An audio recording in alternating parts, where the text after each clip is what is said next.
지혜를 얻는 곳, 국민들에 대한 해답을 얻을 수 있는 가장 의미 있는 소비를 하는 곳이자 저의 생각을 생산하는 곳이라고 생각을 합니다. 마음이 위로받는 느낌이 들어요.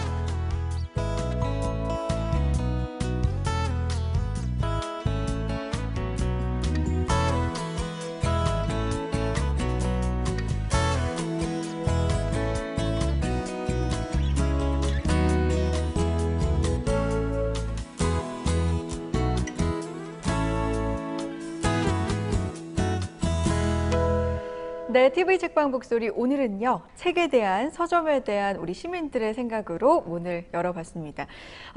서점에 모여 계신 분들은 책을 좀 사랑하시는 분들이겠지만 제가 그분들에게 좀 씁쓸한 말을 첨언을 좀 하자면 우리나라 지난해 가구당 도서 구입비가요 17,402원이었다고 해요. 네.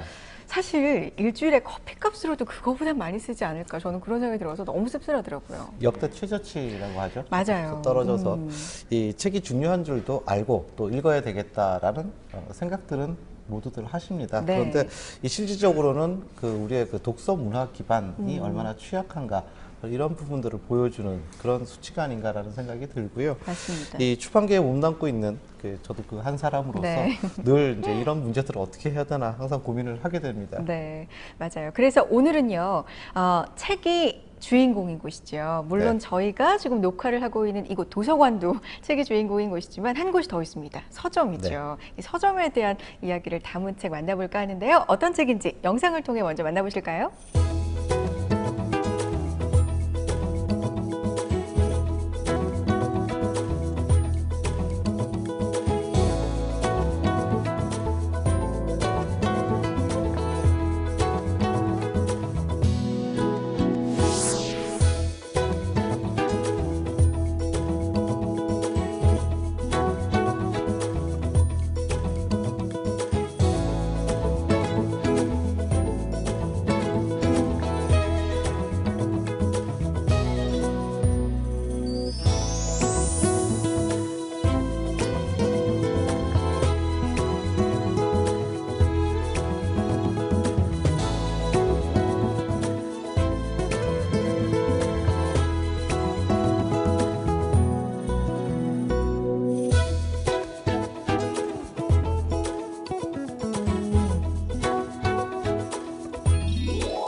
네, 오늘의 주인공이십니다. 세계 서점 기행의 저자이시자 출판인으로서 40년 외길 인생을 걸어오신 분입니다. 한길사의 김원호 대표님 오셨습니다. 안녕하세요. 네, 감사합니다. 안녕하세요. 반갑습니다. 네, 책을 영광입니다. 초대해 주셔서 감사합니다. 오늘 저는요, 네. 책을 정말 사랑하시는 두 남자와 함께해서 오늘 얼마나 정말 깊은 이야기들이 오갈까 기대가 돼요. 모든 사람들이 사실은 책을 좋아하기는 하는 것 같아요. 네. 개인적으로 그 사명이죠. 한길과 대표님의 어떤 인생과 좀 굉장히 일맥상통한 부분이 있다는 생각이 들어요. 외길을 걸어오신 거잖아요. 뭐 처음부터 외길을 걷자고 한 건 아닌데 네. 책을 좀 만들다 보니까 40년이 그러니까요. 후딱 지나가 버렸어요. 일제 36년 동안 우리가 지배를 받았다고 그렇죠. 그렇게 공부를 했잖아요. 네. 또 사실이고. 네. 그런데 어떻게 책 몇 권 만들다 보니까 일제 36년 식민지 지배보다 더 길어졌어요. 그러니까요. 그래서 책 만드는 건 그만큼 시간과 뭐 어떤 열정이라 그럴까요? 인내가 필요한 듯도 합니다. 네. 맞아요. 홍선혜 네. 씨가 태어나기 전부터 책을 만드신 거네요. 그렇죠. 네. 대단하십니다. 간단한 좀 이력을 소개를 네. 먼저 좀 드리자면 지금 말씀하신 대로 우리나라 대표적인 출판사 중에 한 곳입니다. 이 한길사의 대표로 계시고 파주 지금 출판단지와 헤이리 그 예술마을의 또 탄생 주역이기도 하시고요. 또 파주 북소리 페스티벌 조직위원장도 네. 하셨고 또 출판도시 문화재단 이사장으로 또 계시고요. 또 그동안 또 저술가로서 여러 권의 책도 아니 무슨 써내셨습니다. 저술가 저는 이제 직업상 예. 제가 하고 싶은 이야기 또 책을 만들다 보니까 너무나 중요한 이야기들이 나와요 저절로 그런 것을 좀 담아서 우리 독자들에게 같이 살아가는 세상의 친구들에게 이야기하고 싶었던 거죠. 네. 그래서 여러 권의 책을 쓰셨는데 이번에 내신 책 어떤 특별한 계기가 있으셨는지 그것도 궁금합니다. 2000년 지난번에 2000년 서기 2000년에 우리나라 서점이 한 3,500개 정도 됐다고 그래요. 네. 근데 지금 금년에 지금 조사를 해보니까 한 2,000개 가까이 된다고 그래요. 네. 그 숫자는 막 약간 뭐 일단 유동적입니다만은 아무튼 이제 제가 40년 동안 책을 만들면서 그래도 인문학 책을 꾸준히 만들어 오고 있는데 책을 만들면은 제 친구들도 마찬가지입니다만은 책을 갖다 줄 데가 없어요. 갖다 줄 서점이 그래 많지 않아요. 그러니까 이 서점이라는 것은 사실은 도서관하고 서점하고 이 지식 정보를 공급하는 두 축이거든요. 네네. 그러니까 이게 무너져 내리기 때문에 저희 직업상 또 사실은 이제 우리가 생각하는 것보다는 서점은 너무나 중요한 어떤 우리의 정신을 이렇게 세우는 어떤 인프라 같은 것이죠. 그렇죠. 그래서 이제 그런 것을 세계 명문 서점을 들여다보면서 우리는 어떻게 해야 할 것인가 이런 것들을 좀 같이 고민해보는 어떤 계기가 되었습니다. 네. 처음에 저는 책 제목만 보고 네. 세계 서점 기행. 기행이잖아요. 네. 그래서 뭐 그냥 일반적인 책 정도의 크기일 것이다 이렇게 생각했는데 책이 일단 어마어마합니다. 규모가 진짜. 굉장히 큰 사이즈예요. 웬만한 백과사전보다 저는 네. 더 크고 더 두꺼운 것 같아요. 뭐 그런데 글자도 크죠. 네. 사진도 크고. 지금 모든 분들이 늘 애용하는 스마트폰. 네. 그것도 또 하나의 책이라고 볼 수 있죠. 책의 매개항인데, 디지털 책이 도저히 넘볼 수 없는 아날로그의 미학이라 그럴까. 그런 것을 보여주기 위해서 일부러 크게 했습니다. 그런 의미가 있어요. 그러니까 지금 많은 사람들이 디지털에 지금 너무 경도되어 있어요. 네. 그러나 지금 세상은 여전히 종이책, 아날로그 책의 어떤 문화를 지금 그리워하고 다시 그쪽으로 돌아가는 것 같아요. 네. 이제 그것을 좀 이제 서로 함께 생각해 보자는 그런 차원에서 제가 일부러 크게 했습니다. 아. 네. 근데 참 그런 질문도 드리고 싶었어요. 그러니까 40년을 출판을 하셨지 않습니까? 네. 참 그 역사적으로 많은 역사적인 우리 현대사와 어떻게 보면 이렇게 조우할 수밖에 없는 그런 과정들을 거치셨는데 이 그야말로 서슬퍼런 유신 시절, 뭐 그 이후에 뭐 그 군사 독재 시절 이런 때도 다 출판인으로서 사셨는데 사실 그때는 또 독자들이 지금보다 책을 훨씬 열심히 찾던 시절이지 않습니까? 제가 보기에는 제가 이렇게 책을 만들어 보면서 느끼는 것은 1970년대, 1980년대는 우리 역사상 가장 책을 많이 읽었던 시대라고 생각이 되고 7, 80년대. 또 우리 젊은이들은 전부 책을 들고 다녔어요. 그런 점에서 1980년, 특히 1980년대는 아마 한국 그 정신사상 굉장히 일대 어떤 정말로 르네상스 같은 그런 어떤 시기였는데 네. 그것이 지금 좀 무너지고 있는 것 같아요. 후퇴하고 있는 것 같아요. 그래서 질문 드리고 싶은 것이 그 40년 출판 인생에서 어떻게 보면 그러한 시기에 출판을 하실 때는 사실 굉장히 힘드셨을 것 같아요. 이제 말하자면 책은 많이 나가지만 뭐 말하자면 그 당시에 국가 권력으로부터 출판이 말하자면 후원을 검열. 받던 시절이 아니라 오히려 검열되고 그렇죠. 방해받던 시절이었고 근데 지금은 열심히 읽으라고 계속 뒤에서 어떻게 보면 뒷받침을 해주고 있는데 지금 이제 책을 안 읽는 그렇죠. 어떤 분들 때문에 어떻게 보면 사장님께서도 또 서점에 대한 책을 보여주시거든요. 오히려 어려운 시대에 더 책을 읽게 되는 것 같아요.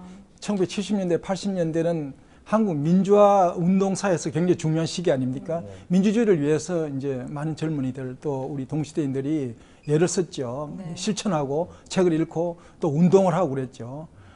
지금은 여러 가지 조건이 방금 말씀하신 대로 참 좋죠. 그런데 너무 편했을까요? 지금도 굉장히 사회적인 이슈들이 많아요.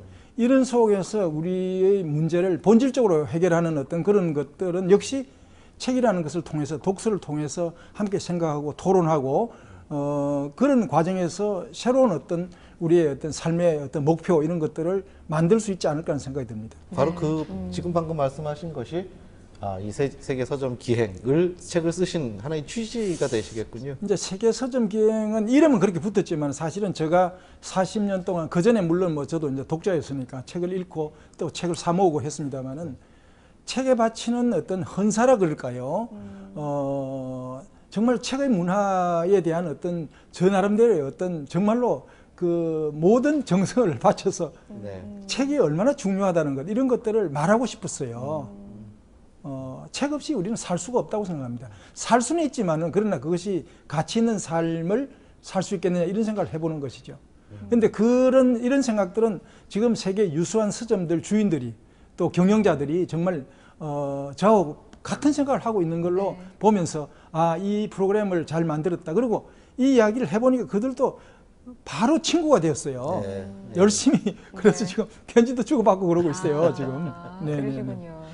이 두꺼운 책을 열자마자 처음으로 보이는 글자 한 문장이 굉장히 좀 강렬해서 지금 적어왔는데 나는 우리 서점 문화의 현실을 한 출판인으로서 그냥 보아 넘길 수 없기에 세계 서점을 찾아 나섰다. 만용을 무릅쓰고 이런 문장을 처음으로 쓰셨거든요.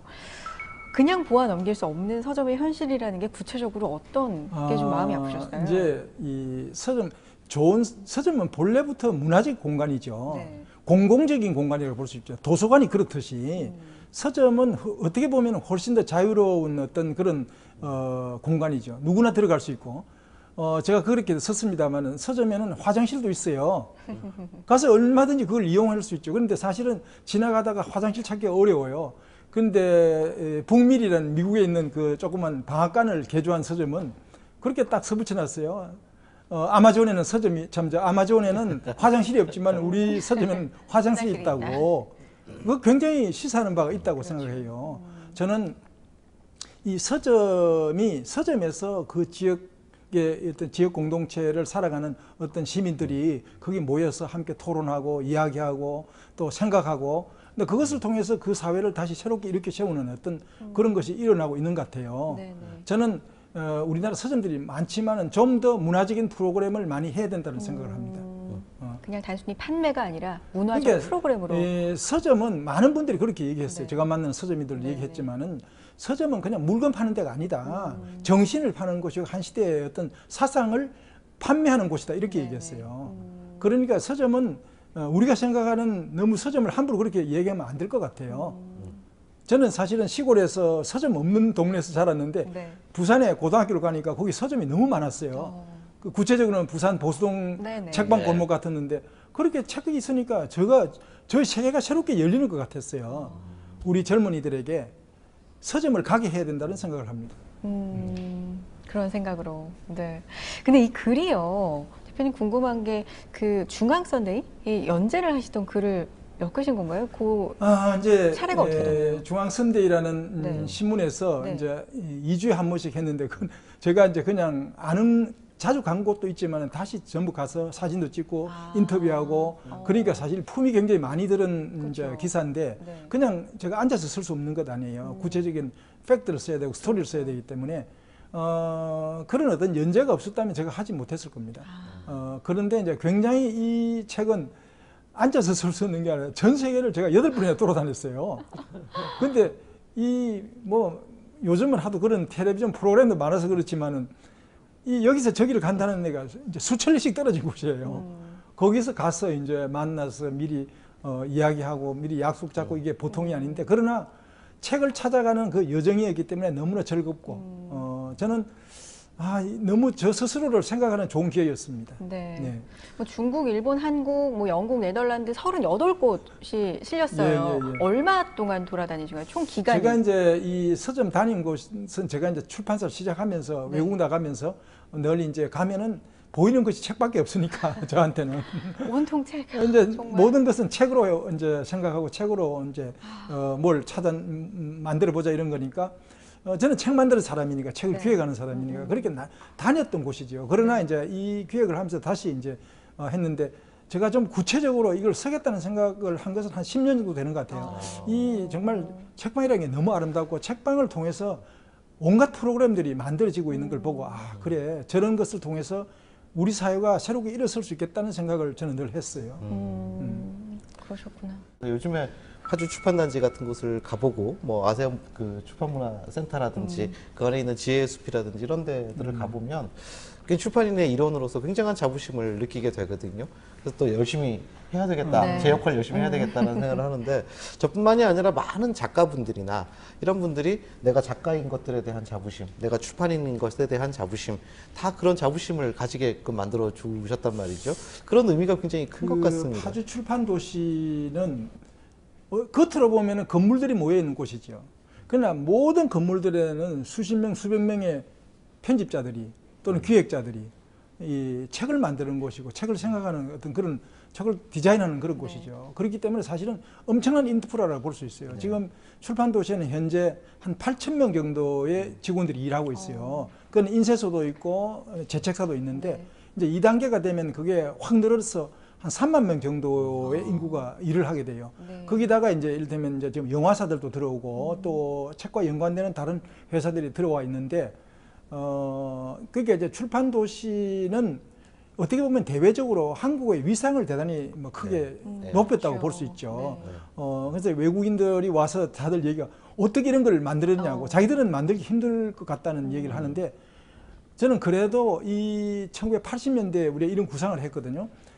이런 구상을 하게 된 것은 어떻게 보면은 책에 대한 어떤 당위성, 책이 정말 중요하다 이런 생각을 했기 때문에 그런 어떤 우리에게 주어지고 있는 어떤 미션이랄까 그런 것 때문에 저런 어떤 프로그램도 만들었다고 볼 수가 있고 또 그 프로그램과 함께 또 책의 문화가 함께 일어나는 것 같아요. 네. 그렇게 본다라면 최근에 우리 사회에서 봤을 때 우리 서점가는 사실 좀 비어 있다라는 생각이 들거든요. 그게 제가 이제 노르웨이에 그게 트론스모라는 서점이 있어요. 오슬로에. 그 서점은 오슬로 시민들의 자랑이에요. 그 처음에 서점 만들 때도 시민들 또는 어떤 각 문화단체들이 돈을 내서 만들었어요. 그리고 어느 재단에서도 돈을 떼줬어요. 어려움에 처하면은 그 돈을 떼줘요. 근데 오슬로는 가서 보니까 제가 이제 전에도 가봤지만 좀 구체적으로 살펴보니까 오슬로 또는 그 노르웨이 문학이 지금 북구 문학이 상당히 일어나고 있잖아요. 그 노르웨이 문학이 세계적 수준입니다. 노벨 문학상에 늘 추천되고 있어요. 그런데 이제 거기는 보니까 1년에 책을 17권 정도 읽는 걸로 조사가 돼 나와요. 그리고 책은 모든 출판사에서 만드는 책은 도서관에서 거의 다 구입해 준다 그래요. 그러니까 그게 사회주의 복지국가이기도 한데 어쨌든 이제 사실은 이제 책을 모든 출판사들은 잘 만들려고 그래요. 만들고 싶어 해요. 그러나 사실은 한두 권은 모르지만 계속 그렇게 적자가 난다면 그 월급도 줘야 될 거 아니에요. 그렇죠. 흙을 파다가 책을 만드는 게 아니죠. 또 흙을 파오는데도 돈이 들어요, 요즘은.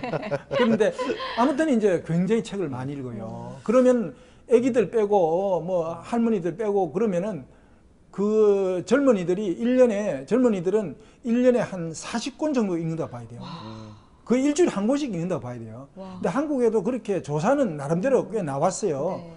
저는 그렇게까지 저는 안 된다고 생각합니다. 아까 뭐 1년 책 구입 예산도 그렇게 했습니다만은 그 개인에게 다 할 수 없지. 이렇게 도서관에서 책을 많이 비치하고 있으면은 또 그것도 책 읽을 수 있는 복지니까요. 그렇죠. 저는 책을 마음껏 읽을 수 있게 하는 문화적 복지 이것이 굉장히 저는 주사나 주는 것보다 마음의 양식을 키워주는 게 저는 굉장히 중요하다고 생각합니다. 그렇죠. 그 지금 이렇게 말씀하신 그런 그 세계의 선진국들의 서점 문화 이런 것과 비교했을 때 현재의 한국의 서점 문화 가장 어떤 뭐 핵심적인 문제라고 하면은 어떤 점들이 있을까요? 근데 최근에 작은 서점들이 좀 일어나고 있긴 있는데 한국에는 뭐 일부 서점들이 그렇게 합니다만은 서점이 있지만은 그 문화적 프로그램을 하는 경우가 좀 적은 것 같아요. 그러니까 이제 제가 물론 이제 좀 명문 서점, 특이한 서점을 찾아가기는 했지만은 그 서점에서 여기 제가 소개하는 서점들은 1년에 몇백 개씩의 프로그램을 만들어요. 한쪽에서는 어린이 프로그램이 되고, 저녁에는 어른들 위한 프로그램이 만들어지고, 문학 프로그램이 만들어지고, 와인에 관한 또 알고 와인을 마시는 거죠. 이제 그런 공부하는 어떤 것이 이제 시민들의 일상적 삶이 돼 있으니까. 그리고 거기서 여행 프로그램도 해요, 서점에서. 워싱턴 DC에 있는 포르투게스 프로저라는 데는 그 여행 가는 사람들에게 공부를 시켜서 여행을 보내요. 그러니까 서점이 그러니까 단순히 물건 파는 곳이 아니에요. 정말로 아까도 말씀드렸지만은 모든 문화적인 프로그램이 거기서 이루어지는 것이요. 왜냐하면 곳곳에 책이 있고 서점에 가면 그렇잖아요. 없는 게 없잖아요. 그렇죠. 뭐 연애하는 방법도 있고 돈 버는 방법도 있고 그러나 높은 사유를 하는 철학적인 또 인문학적인 책이 있잖아요. 있고, 네.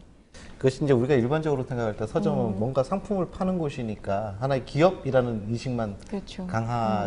강한데 사실은 지금 말씀 들어보면 사실은 공공성을 가지고 있는 것이지 않습니까? 그 지펑이라고 아까 이제 계질펑이라는 계풍 서점인데 상하이에 그 은박비라는 분이 이제 시작을 했는데 나중에 거기 어려워지니까 이제 오프라인 서점, 온라인 서점이 막 가격 다운을 시키니까 어려워졌어요. 그래서 이제 그 서점을 다시 이렇게 세우는 방법이 시민들이 네티즌들이 나타나서 막 격려하고, 그 다음에 또 하나는 거기에 이제 학생 때 거기에 드나들었던 그 젊은이가 졸업을 해서 사업을 해서 돈을 좀 모았더니 그 사람이 내가 그러면 이걸 유지하겠다. 그래서 투자를 해서 그 전통을 이어가고 있어요. 근데 이런 것들이 중국의 아주 정말로 책을 사랑하는 중국 국민들의 어떤 모습이라고 저는 보아져요. 근데 어디 중국만 아니라 다른 나라에도 좋은 서점이 있으면, 좋은 서점이 어려우면 그렇게 박수 쳐드리고 격려하고 그렇게 하는 것 같더라고요. 참 사랑받는 서점. 네. 이제 앞으로 우리나라도 많이 생기지 않을까라는 생각도 드는데요. 아, 이제 그러니까 서점에 네. 그런 저는 이번에 이 책을 내면서 저는 분에 넘치게 많은 분들로부터 이야기를 들었어요. 의미가 있다고. 그리고 읽어보고 많은 분들이 서점 하고 싶다는 분들이 많았어요. 서점 차리고 싶다고. 아, 저도 네. 사실은 이제 네. 이 목표가 보이지 않는 목표는 이걸 읽으면은 책방을 하고 싶게 만드는 게 제 목표였어요. 기자들도 그러더라고요. 네. 어떤 여기자 여러분한테 들었어요. 아, 이거 기자 그만두고 책방 하고 싶다고. 약간의 성공하고 있다고. 볼 수 있죠. 누구라도 네. 그런 맞아요. 생각을 하게 되지 않을까 싶은데, 저는 이제 이 책 보면서 특히 그 영국의 독립 서점인 돈트북스라는 곳 굉장히 인상적이었는데, 그 여행사만 다루는 독립 서점이거든요. 본래는 이제 예. 여행서가 주조를 이루는 서점인데 지금 일반 서점이 됐는데, 그러나 여행에 관한 책들이 많죠. 그러나 이제 제가 그렇게 썼습니다만은 한 그 서점의 품격은 어떤 여행서를 갖다 놓느냐에 따라서 그게 달라지죠. 네. 어떤 책을 골라서 갖다 놓느냐. 돈트 서점 그렇게 크지 않아요. 건물은 100년 전에 서점을 위해서 지어진 건물인데 중간에 인수를 했는데 네. 거기는 우리가 생각하는 여행서하고 개념이 다르죠. 예를 들면 중국을 여행 간다면 중국에 삼국지도 있고 다 영어로 번역된 네. 거죠. 삼국지 또는 홍루뭐 이런 게 다 있어요. 네. 또 뭐 모택동 사상도 있고 중국 유학 사상도 다 있어요. 양명학도 있어요. 이제 그런 이제 또 중국의 유명한 소설들이 다 그 꽂혀 있어요. 이제 그런 것을 보고 가는, 그러니까 여행이라는 것이 하나의 문명사, 문화사를 이제 탐험하러 가는 아우르는, 어떤 예. 그런 여행. 그러니까 결국은 품격 있는 서점일 수밖에 없어요. 그 보니까 그 서점은 음악도 틀지 않고 매장에 예, 뭐 베스트셀러도 따로 집계해서 올리거나 이런 것도 안 하고 그냥 뭐 그런 좀 품격을- 미안하지만은 베스트셀러도 저도 출판하기 때문에 베스트를 내고 싶어요. 그러나 한국처럼 베스트셀러 이렇게 난리를 치는 서점은 그렇게 없어요. 제가 다룬 서점은 베스트셀러 거의 다루지 않는 서점들이에요. 왜냐하면 자기들은 베스트셀러라는 것은 어떻게 보면 일시적인 현상인데 더 보편적인 의미, 그래서 이제 선책이라고 제가 용어를 썼는데 네. 책을 골라내는 어떤 기능, 이것이 한 서점의 명망성을 높이고 품격을 높이는 가장 중요한 거라고 생각해요. 그렇게 하고 있어요. 그러니까 아까 이야기한 지펑도 책을 선정하는 아무 책이나 갖다 놓지 않아요. 세상에 책은 너무 많기 때문에. 그래서 저도 이제 이 책 선정하는 작업들. 그래서 일본에 크랭하우스라 어린이 네, 책방이 네, 있거든요. 정말 훌륭한 분이 지금 경연하고 계시는데 그분은 1970년 저희 회사하고 같은 해에 문을 열었더라고. 또 그 대표되는 그분도 저하고 나이가 같아요. 네. 그래서 사실 전에부터 여러 번 만났어요. 만났는데 이제 좀 구체적으로 취재를 해보면서 베스트셀러 자기들은 일체 갖다 놓지 않고 반품을 하지 않는다고 그래요. 보통 반품 제도가 있거든요. 네. 안 팔린다고 갖다 그렇죠, 막 그렇죠. 이제 이렇게 주면은 그 출판사가 굉장히 힘들죠. 그렇기 때문에 베스트셀러라기보다는 정말 이 시대에 필요한 책, 이것은 우리 젊은이들에게 읽혔으면 좋겠다고 생각되는 책들을 갖다 놓는 것이죠. 그래서 그 서점이 품격이 이제 살아나는 것 같아요. 말은 쉽게 하셨지만 서점이 반품 체계가 없이 운영한다라는 건요 정말 어마어마한 그 얼마나 하는 건데 예. 그분은 그 많은 반품되는 책이 결국은 이제 작두로 갈아서 그게 다시 이제 펄프 만드는 재료로 가잖아요.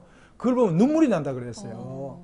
그런데 이제 세계의 좋은 서점들, 미국의 맥날리 잭슨이라고 젊은 여성이 카나다 출신의 여성이 하는데 그 한 10년밖에 안 됐어요. 그러나 뉴욕에서 단연 돋보이는 어떤 서점이 되고 있는데 거기도 심지어 뉴욕타임즈 베스트셀러에 대해서도 굉장히 비판하더라고요. 왜냐하면 이게 결국은 너무 큰 출판사하고 이 서점이 많이 팔려고 네. 짜고 하는 것이다 이렇게까지 얘기를 해요. 이제 그런 점에서 베스트셀러 너무 우리가 그렇게 얘기하는 것은 뭔가 좀 약간 안타까워요. 그러시군요. 오히려 문화적 다양성을 해치는 네. 예, 책의 생태계를 해치는 그 또 영국의 해리포터 바터북스. 바트북스 예, 있죠. 얘기를 좀 해주세요. 그 네. 바트북스 그 안윅이라는 도시인데 런던에서 한 기차로 한 3시간 정도 타고 올라가면은 거기에 북쪽에 있는데 안익 성이 굉장히 아름다워요. 해리포터 그 영화를 거기서 찍었다 그러잖아요. 네네. 근데 일부를 찍었겠지만은 근데 성이 너무너무 아름다워요. 근데 그 성보다도 이제 폐쇄된 기차역을 이제 서점을 헌책방인데 바트라는 거는 물건을 바꾼다는 뜻이에요. 물물교환한다는 뜻 아니에요. 그래서 거기는 헌책을 가지고 가면은 새 책을 줘요. 또 헌책 갖고 가면 새 책하고 바꿔줘요. 오. 그 물론 계산을 하겠지만은 뭐 어떤 거는 판매성이 없는 거는 받지는 않겠지만은 그 바트북스는 그 예를 들면 역 대합실이 카페가 돼 있고 식당이 돼 있고 철길이 서가가 돼 있고 너무나 좋잖아요. 1년에 50만 명 정도 온다 그래요. 그 안익 성보다도 훨씬 많은 사람들이 방문해요. 관광지가 되네요. 관광지가 돼 버렸어요. 근데 그 관광지가 얼마나 즐거운 관광지입니까? 그러게요. 거기 가면 반드시 뭔가를 한두 개, 뭐 책을 사오든지 잡지를 사오든지 옛날 책을 뭐 이런 걸 뭐 만져보는 것만 해도 너무 좋은 경험이죠. 그런 서점들도 있고 또 그 프랑스 파리에 가면 정말 그 유서 깊은 서점이 하나 있죠. 셰익스피어 앤 컴퍼니라는 네네네. 그 아주 오래된 그 서점이고 그 인상적이었던 것이 이 셰익스피어 앤 그 컴퍼니 서점에 위기가 경영 위기가 닥쳤는데 이때 서점위원회가 만들어져서 작가들이 1930년대 그랬다 그러죠. 예 서점을 완전히 다시 살린 뭐 이런 근데 경험이 이제 있죠. 그 너무나 셰익스피어 컴퍼니는 20세기 이를테면 서구의 어떤 문해 운동의 아주 핵심으로 존재하는 그 로스트 제네레이션 서점이거든요. 뭐 이런 그러니까 뭐 새로운 어떤 문학 사조들이 거기서 사조들 갖고 있는 작가들이 거기 다 만나서 토론하고 뭐 영화 만드는 사람, 미술하는 피카소 이런 사람도 거기 드나들었었는데 그게 이제 결국은 나중에 이제 나치에 의해서 폐쇄되는 거죠.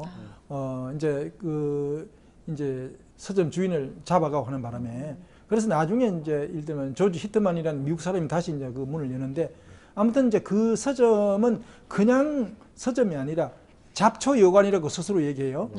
지금도 뭐 이렇게 재워준다. 재워주는 일주일에 한 6명씩 늘 이렇게 재워주는데 그 사람들한테는 책 하루에 한 권씩 읽을 것. 그 다음에 이제 2시간씩 서점을 위해서 일할 것. 그리고 자기 생각을 이제 자서전을 써서 줄 것. 뭐 이렇게 해서 이제 거기를 거쳐간 많은 사람들이 이제 문필 활동에 종사하고 있고. 실제로 보니까 그 서점에서 신세 졌다가 나중에 또 세계적인 저널리스트가 된 분들이 또 굉장히 많은 것 그 같아요. 내용을 또 다시 그 책으로 아까 쓰더라고요. 자서전 쓴다는 그 예. 페이퍼가 한 3만 개 정도 있다고 그래요. 다 보관되지도 않았는데. 근데 거기는 자기들끼리 또 모여서 이 파티 같은 걸 하는데 우리가 사실 십시일반이라는 말이 우리에게 굉장히 저는 중요하다는 생각이 들어요. 그 파티가 서점에서 돈을 대는 게 아니라 될 수가 없죠. 서점이 무슨 돈이 많이 있어요. 그러니까 독자들이 뭘 갖고 오는 거죠. 작가들이 뭘 갖고 오는 거예요. 그래서 이렇게 함께 그런 이제 프로그램을 하고 그러니까 뭐 토요일 날 오후 되면 늘 그 서점 마당에서 같이 이야기하면서 네. 그러니까 토크쇼를 하는 거죠 거기서. 근데 참 그 비슷한 맥락으로 본다면 우리에게도 가령 종로서적 같은 곳이 말하자면 70년대, 80년대 그 많은 한국의 지성인들에게 영향을 준 곳이 그런 명소로서 이렇게 명맥이 유지가 됐으면 참 좋았을 종로서적 텐데. 생각하면은 예. 너무 벅차고 마음 아프시죠? 우리는 종로서적에서 늘 약속을 했잖아요. 그래 그 1층에서 만나자. 네. 3층 뭐 인문학 코너에서 만나자 이렇게 했잖아요. 근데 종로서적은 1907년에 문을 열었어요. 네. 그리고 2000년에 문을 닫았는데 네. 100년 가까이 존속했기 때문에 이것은 우리의 정신유산이라고 생각을 할 수 있어요. 저는 이제 그때 이 문 닫을 때 뭐 우리가 모여서 인원을 했습니다만 이제 역량이 부족했는데 어쨌든 다시 종로서적 같은 것이 부활돼야 된다는 생각을 합니다. 네. 왜냐하면 문학가가 술 먹은 집도 다 문화재로 부활하는 운동이 일어나고 있잖아요. 근데 이건 100년 동안에 한국인에게 너무나 중요한 문화적 어떤 영향력을 미쳤다고 봐야 돼요. 다시 이것을 좀 살려내면은 종로에 종로서적이 없으냐 종로가 아니죠. 그렇죠. 그래서 다시 서울을 위해서 대한민국의 자존심을 위해서 정신의 어떤 품격을 위해서 종로서적 같은 것이 다시 존재해야 되고 그러면 교보도 더 경쟁하면서 더 발전할 것 같아요. 네. 그렇죠. 네. 어디에선가 듣기로는 그 종로서적 문 닫은 이후로 종로 한동안 안 가셨다 그러던데. 아, 정말로 많은 분들이 그렇게 얘기해요. 종로에 갈 일이 없다는 거죠. 왜냐면 뭐래 가끔 가보면은 카페들이 굉장히 많아지고 그랬는데 다른 이제 상가들로 꽉 차 있는데 정말로 그 종로 서적은 그리운 어떤 우리의 서점이죠. 그 종로 서적에 우리가 그래 종로에서 만나자. 그때 핸드폰도 없었던 시절에 사실 다 약속을 하면은 그 장소에 가 있어야 하거든요. 그러니까 부산의 그 네, 보수동 보수동. 아니 보수동이 아니라 그 영광- 영광도서가 지금 예. 약속 장소로 부산 시민들이 약속 장소가 되고 있어요. 근데 이게 재밌는 게 지금처럼 스마트폰이 네. 있으면 그 근처 딴 데 있다가 그렇죠. 서로 어디야 하면서 전화하고 갈 수 언제든. 있잖아요. 네. 근데 그때 80년대만 하더라도 저도 거기서 이제 가끔 데이트를 했는데 딱 그 위치에 서 있어야 되잖아요. 그런데 그 위치에 장소를 잡은 젊은이들이 너무 많은 거예요. 근데 다 끼어갖고서도 움직일 수가 없는 거죠. 사람을 기다리고 그렇죠. 만나려면. 좋은 책방은 그러니까 공공적 플랫폼이라고 그러잖아요. 그리고 이제 거기에 다 모든 서점들은 약속 장소 같아요. 그래 나 지금 어느 서점 가니까 그래 오라. 그러면 조금 늦게 가도 되고 일찍 가도 관계없이 책 보고 있으면 되니까. 저희가 이제 그 대학교 1학년생들이 주로 그렇게 입구 앞에서 이렇게 끼어서 어디 못 가고 있는 상황이었고 이제 한 3학년쯤 돼서 이제 책도 좀 읽고 이랬으면 야, 왜 안으로 바보들아 들어가나요? 그렇게 하냐 거기 뭐 5층에 가면 뭐가 있고 돈이 거기서 안 들잖아요. 예. 책 보는 데는 돈을 달라고 그러지 않아요. 그렇죠.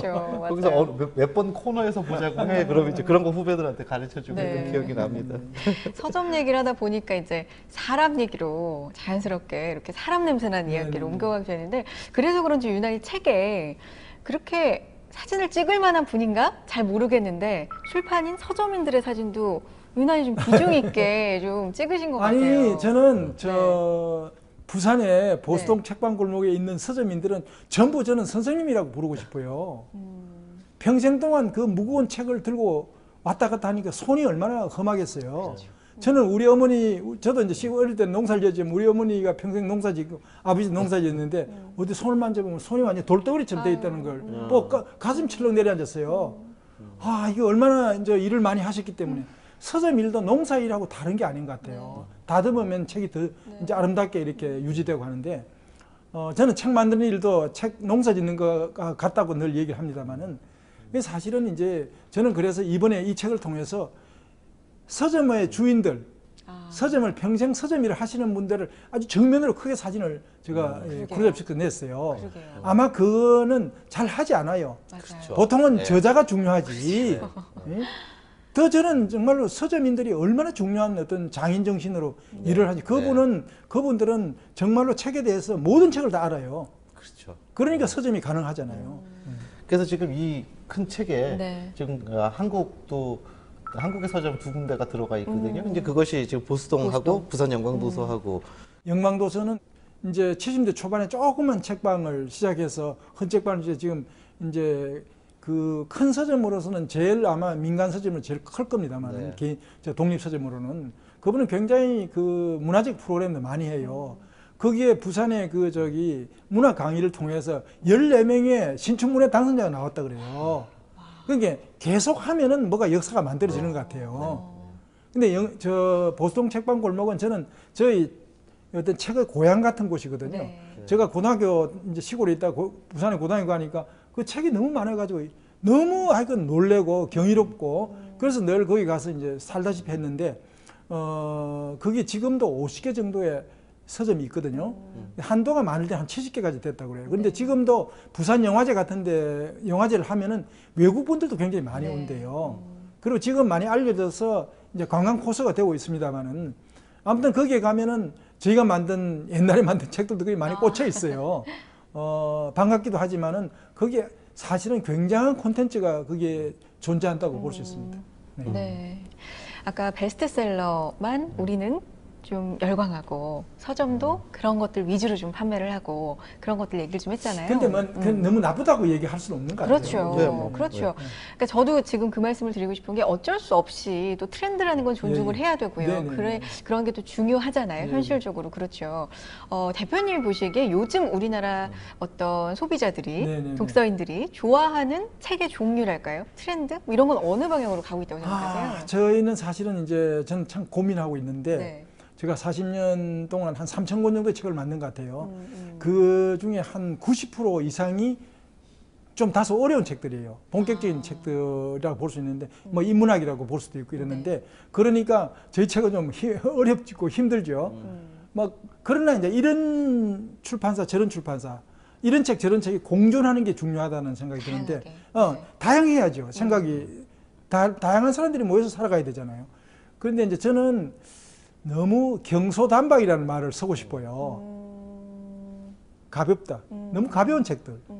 짧은 책들, 긴 건 못 읽어내요, 잘. 이게 훈련이 필요하죠. 또 얇은 책들. 쉽고, 좀 쉽고. 그러니까 이제 그러나 또 책을 열심히 읽는 분이 있기 때문에 그래도 저는 참 고맙게 생각하는 게 40년 동안 제가 빈손으로 시작해서 책을 3,000권이나 만들었고 지금 오다 가다 너무나 우리 저자들 많이 만나요. 네. 만나면은 이거 책 만들기를 잘했구나 하는 생각도 들고 이게 잘못 이상한 일을 하면 안 되겠다는 생각도 들고 모든 분들이 관찰하고 있기 때문에 근데 그것이 저에게는 굉장히 교훈도 되고 또 격려도 되는 것 같아요. 그러니까 책이라는 것은 저는 이제 늘 얘기합니다만은 이런 책 저런 책을 너무 한쪽을 어떻게 요구하지 말라. 이런 책 저런 책. 예를 들면 히틀러 같은 거는 이를테면 어느 일정한 책만 하고 나머지는 불태우라 그랬어요. 그게 이제 이를테면 권위주의적인 정치 권력이랄까 정치 체제의 어떤 병폐지요. 그러니까 오픈시켜야죠. 다양한 어떤 생각들을 갖게 하고 다양성이 다원적인 사유가 가장 강력한 어떤 힘이라고 저는 생각돼요. 그게 민주적인 어떤 사회죠. 한 가지 팁을 드리자면요. 네. 사실 이제 그 출판사들도 트렌드를 읽고 분석해서 따라가는 그래야 거잖아요. 이제 되겠죠. 거기에 대해서 궁금해하신 네네. 거잖아요. 근데 가령 이제 김원호 소장님께서 운영하시는 그 한길사 같은 출판사는 어떻게 보면 트렌드를 세팅하는 쪽에 가깝다. 이렇게 따라가고 팔로잉하는 것보다는 그래서 오히려 이 세상의 이 트렌드가 어떻게 변해 나가는지를 궁금하다면 한길사의 책의 그 목록들을 쭉 한번. 그래서 뭐 5년 전에 뭘 냈지, 뭐 올해는 뭘 내지 이런 것들을 보면 세상이 앞으로 어떻게 가겠구나 이런 것들을 예측하는 데 굉장히 도움을 받을 수 있습니다. 좋은 방법인 것 같아요. 그런데 이제 뭐 저는 뭐 너무 그건 좋게 말씀하시는 건데 저는 이렇게 생각합니다. 고전적인 책들. 예를 들면 그거는 인류의 위대한 어떤 문화의 유산이에요. 네. 좋은 고전이라는 것은 그 혼자 쓴 게 아니잖아요. 그 저자 혼자 쓴 게 아니고 그 사람이 살았던 전 경험, 전 시대 경험들이 거기 다 축적되어서 있는 거니까 저는 비교적 그래서 특히 80년대는 좀 더 우리 현실 문제를 많이 다뤘다면 90년대 들어오면서 이게 더 중요한 것이 있다는 생각이 들고 그래서 고전적인 인문적인 책들, 인문학적인 책들 이런 것들은 보편타당하고 변하지 않은 내용들을 다루는 거 아니에요. 그래서 이제 한길 그레이트 북스 같은 그런 것들을 집중적으로 지금 많이 하고 있는 중인데 저는 이제 다시 고전으로 출발하면 새로운 것을 흡수할 수 있다 이런 생각을 해봅니다. 네. 실제로 이 말씀을 저는 실감을 하는 네. 것이 가령 이제 최근에 또 보면 계속 이제 중국에 관련돼 있는 모티브로 책을 많이 내시는데 지금 현대의 중국을 이야기를 하면서도 그 책을 읽을 때는 이게 고전이 될 수 있는 어느 세월이 가도 세월이 많이 지나서 읽어도 충분히 고전으로서의 가치를 가질 수 있게끔 이렇게 편집이 되어 있다라는 게 저는 느껴지거든요. 그 염두에 두고 하시는 거죠. 저는 이제 우선은 제가 책 내는 사람 다른 사람도 뭐 그렇겠습니다만은 제가 만족할 수 있는 것, 제가 읽고 싶은 것 이것이 전제가 되죠. 나를 설득하지 못하는 책은 독자도 설득할 수 없다고 생각이 들어요. 그리고 또 하나는 예를 들면 전 세계를 이렇게 좀 이제 살펴보면은 너무나 중요하고 너무나 아주 좋은 책들이 곳곳에 있는 것 같아요.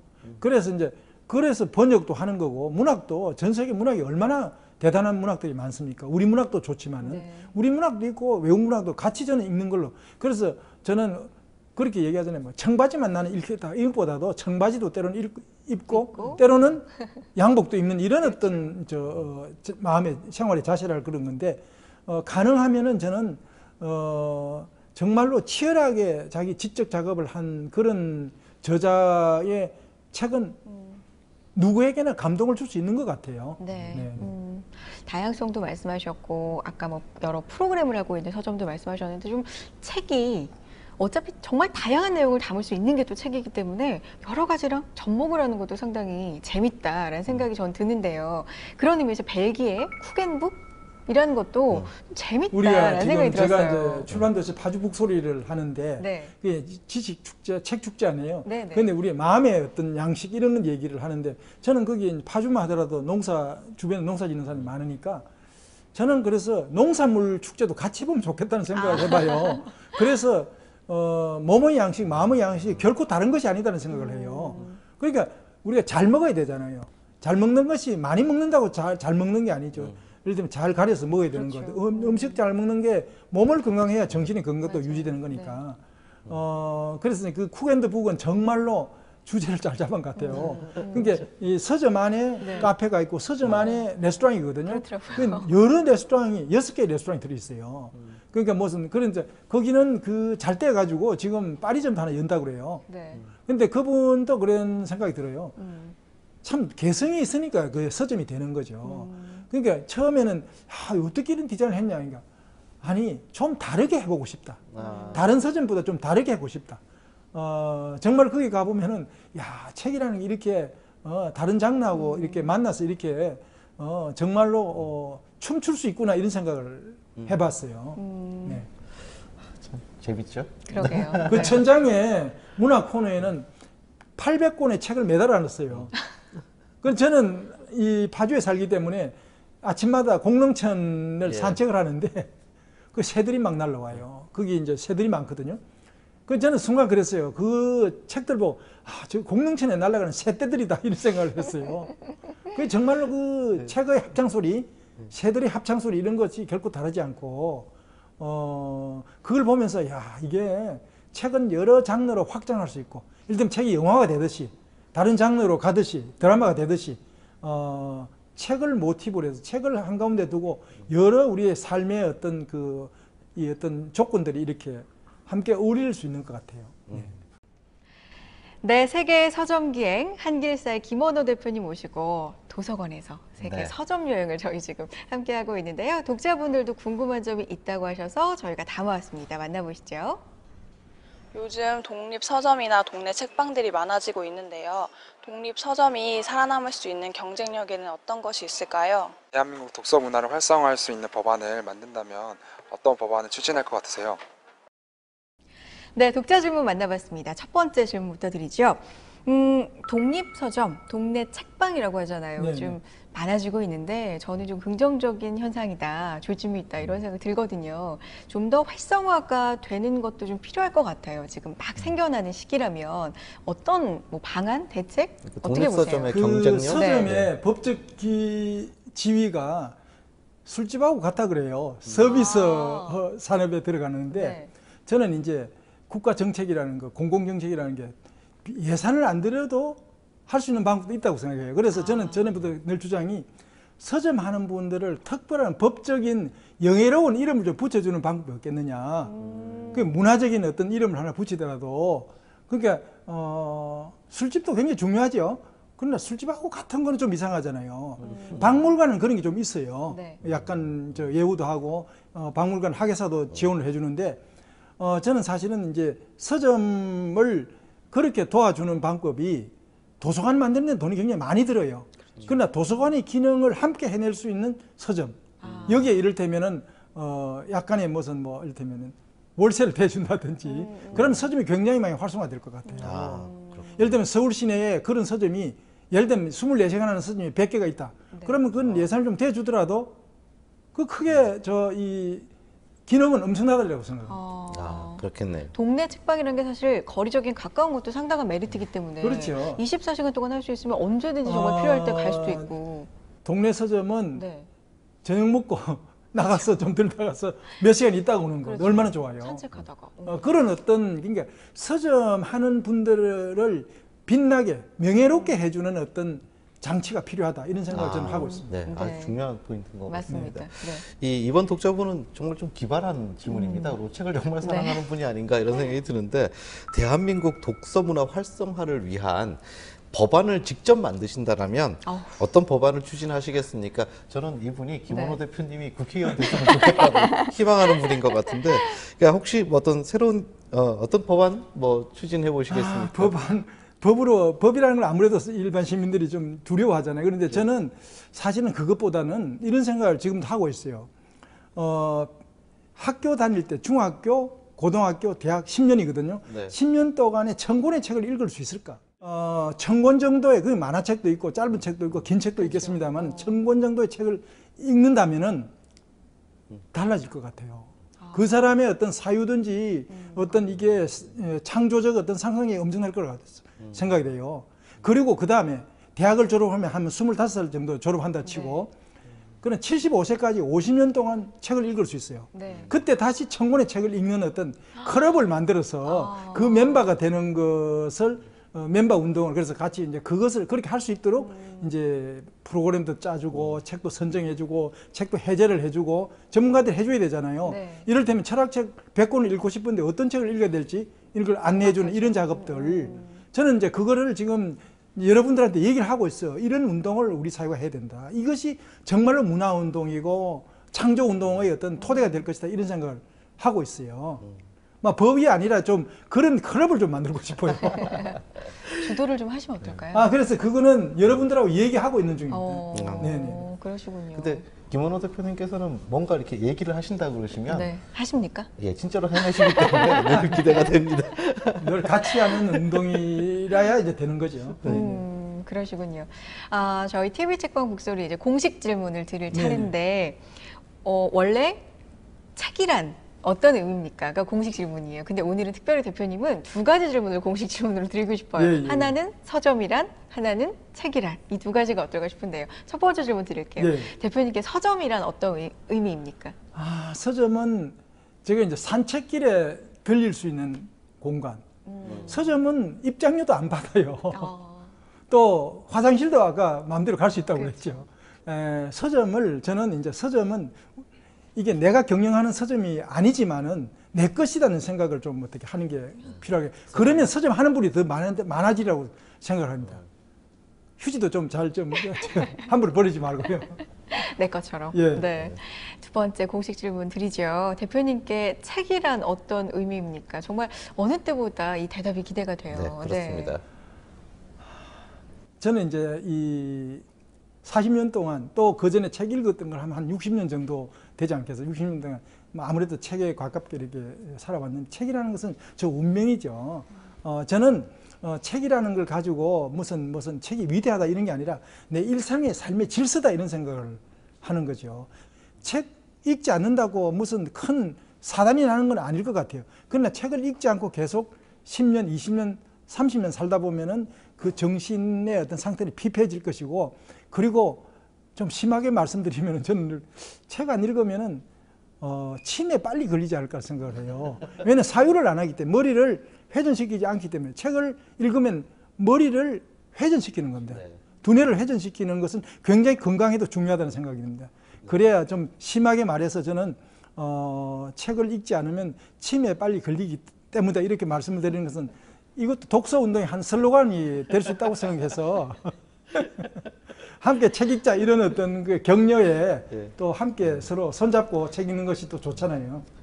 책은 운명이다. 그렇죠. 너무 멋있죠. 근데 마지막에 치매 인구를 또 위해서 줄이기 위해서 그러니까 읽어야 된다. 건강을 사람들이 이 마음의 건강, 몸의 건강을 도모해내는 근데 책이 반드시 필요하다 이렇게 볼 수가 있죠. 근데 실제 저 말씀이 맞으신 게 그 뭐 80, 90 연무신 작가분들 많으시잖아요. 평생 책 제일 많이 읽으신 분들인데요. 그분들하고서는 지금도 말씀 나누는데 전혀 의사소통에 문제도 없고 뭐 말하자면 뭐 저희들보다 더 명료하시잖아요. 뭐 건망증도 없으시고. 책 많이 읽은 분들은 늙을 줄 모르는 사람들 같아요.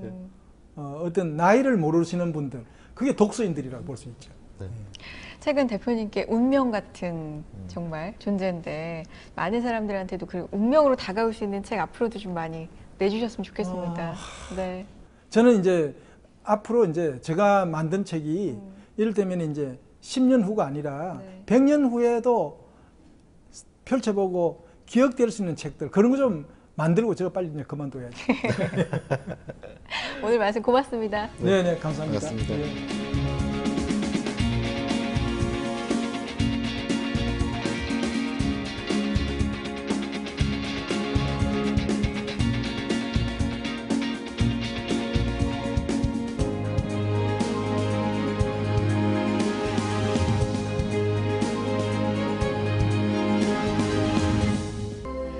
책을 읽는다는 것은 새로운 세계를 경험하고 또 여행하고 새로운 존재와 사유를 만나고 그와 친구가 되는 것이다.